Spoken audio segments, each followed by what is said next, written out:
Partia Socialiste ka nisur nga Malësia e Madhe prezantimin e kandidatëve për zgjedhjet parlamentare të 11 majit, ka qenë drejtuesi politik i PS-s në qarkun e Shkodrës Benet Beci, së bashku me kryebashkiakun Tonin Marinaj, të cilët kanë prezantuar para anëtarëve të PS-s Malësia e Madhe kandidatët, pjesë e listës së PS-s në këto zgjedhje, ku kjo zonë përfaqësohet nga 4 kandidatë. Për drejtuesin politik të PS Benet Beci, përfaqësimi që është bërë kësaj zone është më dinjitos se asnjëherë tjetër, me gjithë përfshirjen e emrave në listë. Unë mendoj se kemi një grup i cili mbulon të gjitha degët e domosdoshme për të menduar dhe për të punuar për të zhvilluar një zonë, që në fakt është edhe objektivi jonë. Është që ta bëjmë Malësinë e Madhe akoma më të bukur, akoma më të mirë për fëmijët tanë. Malësia e Madhe do të jetë e para dhe ju do të jeni të parët që të punojmë shumë. Po shumë mendoj këto 2 muaj, natën dhe ditën, bashkë me ekipin tonë të mrekullueshëm, për të marrë një fitore që s'është marrë asnjëherë, që të fillojë nga Malësia e Madhe në Shkodër edhe në gjithë Shqipërinë.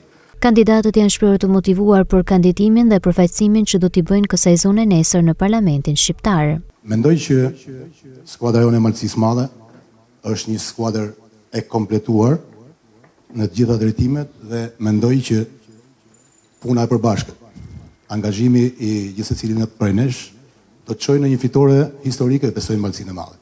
Ne jemi të gjithë bashkë për të transmetuar fjalën në secilën familje, në çdo banor të këtij qarku, që Partia Socialiste është partia e vetme e cila na ndihmon që ne të kemi një anëtarësim në Bashkimin Evropian në një kohë sa më të shpejtë.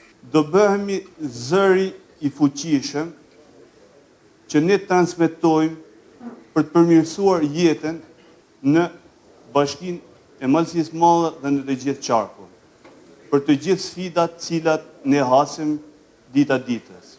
Me mbështetjen tuaj, do të punoj për të ndërtuar ura më të forta mes diasporës dhe Shqipërisë, duke bërë vendin tonë më të zhvilluar, më drejt dhe më të afërt me ëndrrën europiane, Shqipëria 2030. Sinqerisht, tash edhe malçorët të tjerë dhe demokrat janë vëllezër dhe motra tona, se du të përfaqësojmë edhe ata gjithë me dignitet, edhe do ju shërbejmë edhe atyre se gjithë ju. Dhe kjo është detyra jonë, edhe shoqërësi Sali Berisha na ka mbyll pak derën anej, e gjeti Edi Rama na hapi pak derën, ti përfaqësojmë demokrat. Është kënaqësi të punoj për ju. Bujar Rexha, Enertil Canaj, Vera Ndreca dhe Shkëlqim Sterkaj janë emrat e listës shumëemërore të PS-s në qarkun e Shkodrës, që përfaqësojnë këtë zonë të qarkut ku Partia Socialiste pret një rezultat më të thellë se çdo herë tjetër në zgjedhjet e 11 majit.